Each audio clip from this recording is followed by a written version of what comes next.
Hello friends समस्त को नमस्कार एवं food to explore YouTube channel रे आपण मानकर अनेक अनेक स्वागत।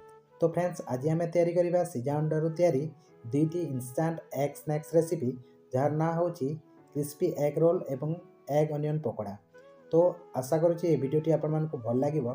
तो वीडियो को लास्ट पर्यंत निश्चय देखो। वीडियो भल लगे वीडियो को लाइक शेयर करने संगे संगे नुआ थिले चैनल को सब्सक्राइब करने भूलु ना। तो विदाउट फर्दर डिले चलते फ्रेंड्स स्टार्ट करबा आज रेसिपी वीडियो। तो फ्रेंड्स आज आम तैयारी करबा अंडारू तैयारी दुईटी इंस्टांट एग स्नैक्स रेसिपी से मुझे 6टी सिझा अंडा और 2टी सिझा आलू नहीं। तो प्रथम आम आलू और अंडा देहर चोपा और खोल छड़े नेबा। तापर 2टी सिझा आलू को एमती गोटे ग्रेटर साहाय्य प्रथम ग्रेट करनेबा। तापर आम जो 6टी सिझा अंडा नहीं ता देहर 4टी सिझा अंडा को आम यही फास्ट रेसिपी यूज करवा और बड़का जो 2टा अंडा रहा ताको आम सेकेंड रेसिपी यूज करवा। तो आलू को जमी मुझे ग्रेट करनी सेम वे मु 4टी सिझा अंडा को एमती ग्रेट कर नौची। तो देखिपे सिझा अंडा और आलू मोर ये ग्रेट हो जाए। एबे चलतु यार द्वारा आम मसला ऐड करवा। तो ये मुझे हाफ टी स्पून सल्टर यूज करछि। आपण माने आपनकर टेस्ट अनुसार सल्टर क्वांटिटी कम बेसी करि परिबे। 1/4 टीस्पून नहीं ये pepper powder, half tea spoon नहीं ये चिली फ्लेक्स। चिली फ्लेक्स जदि आपण पाखरे नथिबो ताले रेड चिली पाउडर मध्य यूज करि परिबे। एबे यारी देरे हाफ टी स्पून ऑरिगेनो मध्य यूज करिछि एवं यारी फ्लेवर को आहरी टिके एनहांस करिबा पय किछि फ्रेशली कट धनिया पत्रर मध्य यूज करिछि। तापरे समस्त मसला एवं ग्रेटेड आलू एवं अंडा को आमे भल भाबरे गोळी नेबा एवं रोटी तयारी कला बेले जेमति आमे डो प्रिपेयर करू सेम गोटे डो प्रिपेयर करिकि एको किछि समय आमे साइड रे रखि नेबा। तो फ्रेंड्स एबे आमे जो क्रिस्पी एग रोल तयारी करिबा ताको डीप करिबा पय आमे गोटे बेटर तयारी करनेबा। तो सेति पय एटी मु 2 बड़ चमच मैदा रो यूज करछि और मैदा देई सारला पर एथिरे गोटे पिंच सॉल्ट एवं गोटे पिंच चिली फ्लेक्स रो यूज करछि। तो ये सब जिनिस दे सारला पर आमे एथिरे हल्का हल्का पानी ऐड करबा एवं हाथ किंबा व्हिस्कर साहाय्य आमे एको गोळी नेबा। तो ये ध्यान देबे एका संगे पानी रो यूज करिवे नाही नहले बेटर होय तो पतला हो जाय पारे। तो अल्प अल्प पानी देकी एमती व्हिस्कर किंबा हाथ साहाय्य एको गोटे मीडियम कंसिस्टेंसी रो बेटर तयारी करनेबे। एबे क्रिस्पी एग रोल को कोटिंग करबा पय 5टी मीडियम साइज रो ब्रेड को ग्राइंडर रे ग्राइंड करिकि एमती मु ब्रेड क्रम तयारी करनेछि। एबे चलतो आमे स्टार्ट करबा क्रिस्पी एग रोल। एबे आमे जो अंडा एवं आलू रो डो तयारी करिकि रखिथिले ता देहरु सेम क्वांटिटी रो मिक्सर को हाथ रे नेबा। प्रथमे आमे एमती राउंड शेप देकी आस्ते आस्ते याकू सिलिंड्रिकल शेप देबा एवं याकू गोटे साइड रे प्लेट रे रखि नेबा। तो एही प्रोसीजर रे मो पाखरे जेतक बे मिक्सर अछि समान समान क्वांटिटी रो मु सिलिंड्रिकल शेप बनेकी याकू मु गोटे प्लेट रे रखि नेछि। तो देखि पारथबे हमरो एठी एग रोल रेडी हो जाइछि। तो फ्रेंड्स एठी आम पाखरे जेतक भी मिक्सर थिला समस्त को आमे सिलिंड्रिकल शेप दे सारिछु। एबे समय होची याकू आमे बेटर रे डीप करिकि यारी ऊपर ब्रेड क्रम्ब रो कोटिंग लगेबा। तो एबे प्रथमे मु एग रोल को आनिकी बेटर देहरे डीप कर नौछि एवं डीप कर सारला परे गोटे फोर्क साहाय्य याकू आनिकी ब्रेड क्रम्ब ऊपर रखिकी ब्रेड क्रम्ब रोल रो चारिआडे समान भाव में स्प्रिंकल करिकि याकू हल्का हल्का हाथ में प्रेस करिकि मु ब्रेड क्रम्ब रो कोटिंग लगे नौछि। एमिति करिबा द्वारा आमे जेतेबेले याकू ऑयल रे फ्राई करिबा सेही समय रे एग रोल भितर जो फिलिंग्स अछि सेटा बाहर को आसीबो नाही। तो सेम प्रोसीजर रे मो पाखरे जेतक भी रोल थिला समस्त को मु बेटर देहरे डीप करिकि यारी ऊपर ब्रेड क्रम्ब रो कोटिंग लगेकी याकू मु गोटे प्लेट रे रखि नौछि। तो देखि पारथबे फ्रेंड्स सबु egg roll Dehre bread crumb लागि सारछि। एबे समय होछि याकू आमे फ्राई करिबा। तो फ्रेंड्स एबे चलतु समय होछि आमे एग रोल को फ्राई करिबा।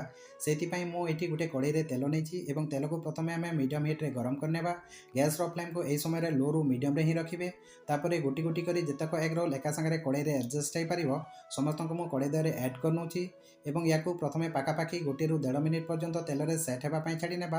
तापरे गोटे लेडल साहाय्य रे याकू पलटै नेबा जहाँ द्वारा एग रोल आमर चारिआडे इवेनली समान भाव में फ्राए हो पार। आई प्रोसीजर रे पाखापाखि 4 रु 5 मिनिट पर्यंत किंबा डीप ब्राउन कलर है पर्यंत आम एग रोल को फ्राए करने। तो देखिपारे ये आमर egg roll deep brown colour हो गलानी। तो या गोटे जाली साहाय्य बाहर करके गोटे प्लेट रे रखी नौछि एवं सेम प्रोसीजर रे मो पाखरे जेतक भी एग रोल थिला ताकू मध्य मु फ्राए होगा पई छाड़ी नौछि एवं याकू मध्य डीप ब्राउन कलर है परे मु गोटे जाली साहाय्य बाहर कर नौछि। तो फ्रेंड्स ये देखिपे आमर instant crispy egg role ready हो जाइए। तो या गरमा गरम गोटे प्लेट रे सर्व करिकी टमाटो धनिया चटनी सहित या आपण मैंने खाईपारे। तो आशा करुँची ये रेसिपीटा आपण मानक भल लगी। एबे चलतु जीवा आमर सेकेंड रेसिपी आड़क। तो फ्रेंड्स एबे चलतु आम स्टार्ट करबा आमर सेकेंड एग स्नैक्स रेसिपी। से गोटे बाउल रे अदर टिके अधिका नहीं बेसन। एबे यार द्वारा ऐड करबा 2टी मीडियम साइज रो प्याज जाको मु एमती स्लाइस पीस रे कट कर नेछि। प्याज ऐड कर सारला परे यार द्वारा मैं मसला ऐड करबा। तो एठी मु स्वाद अनुसार सॉल्ट नेछि, गोटे पिंच नेछि एठी हळदी पाउडर, गोटे पिंच नेछि एठी रोस्टेड कसुरी मेथी, गोटे पिंच नहीं ये रेड चिली पाउडर, गोटे पिंच नहीं ये गरम मसला और गोटे पिंचर ये ऐड करुच्ची मु बेकिंग पाउडर। आप चाहिए बेकिंग सोडार यूज करेंगे। तापर 2टी कंचा लंका को काटिकी यादर मुझे ऐड करुच्ची। आप जब स्पाइसी खाती ताले या स्किप करेंगे। एवं यार ऐड करवा कि फ्रेशली कट धनिया पत्र। एबे एटी गोटे कंचा अंडार यूज करुच्ची जहाद्वारा बाइंडिंग बढ़िया आसवा सांगे सांगे ये रेसिपीर टेस्ट बहुत बढ़िया आसो। एबे बेसन पियाज समस्त मसला और कंचा अंडा को आम भल भाव में गोड़े नेबा। एथिरे अल्प अल्प पानी ऐड करिकी याकू आम पियाजी बरा छाणिला बेले जो कंसिस्टेंसी आम बेटर तैयारी करथाउ ठीक से कंसिस्टेंसी गोटे बेटर तैयारी करनेबा। तो फ्रेंड्स देखिपे ये बेटर आमर रेडी हो जाइए। एबे एथिरे ऐड करवा 2टी सीझा अंडा जोटा कि आम आगर बंचेकी रखी ताकू छोट छोट एमती पीस रे काटी नहीं। एबे ये अंडा को आम बेटर देहरे ऐड करनेबा एवं बेटर सहित ये अंडा को भल भाव में गोलेकी या आम मिक्स करनेबा एवं किछि समय रेस्ट रे या छाड़ी नेबा। तो ये देखिपे फ्रेंड एग अनियन पकोड़ार बेटर आमर रेडी हो जाइए। एबे आम सेम कड़े तेल को मीडियम हिट होगापी छाड़ी नेबा एवं मीडियम हिट हो सारापर आम एग अनियन पकोड़ा को ये फ्राए करनेबा। एवं एथिरे एग अनियन पकोड़ा पकई सारा पाखापाखि 2 ରୁ 2.5 मिनिट पर्यंत आम गोटे साइड को फ्राए होगापी छाड़ी नेबा। तापर लेडल साहाय्य या पलटेकी आर साइड को पाखापाखि 2 ରୁ 2.5 मिनिट पर्यंत फ्राए होगापी छाड़ी नेबा। तो यही प्रोसीजर पाखापाखि 4 ରୁ 5 मिनिट पर्यंत आम एग अनियन पकोड़ा को फ्राए करनेबा। तो देखिपे फ्रेंड पाखापाखि 4 ରୁ 5 मिनिट पर्यंत आम एग अनियन पकोड़ा को ये फ्राए कर सारे। आउ एग अनियन पकोड़ा आमर डीप गोल्डन ब्राउन कलर हो गलानी। तो यही समय या जाली साहाय्य बाहर को बाहर कर नौची। आउठी आमर रेडी हो जाइए crispy golden egg onion pakora.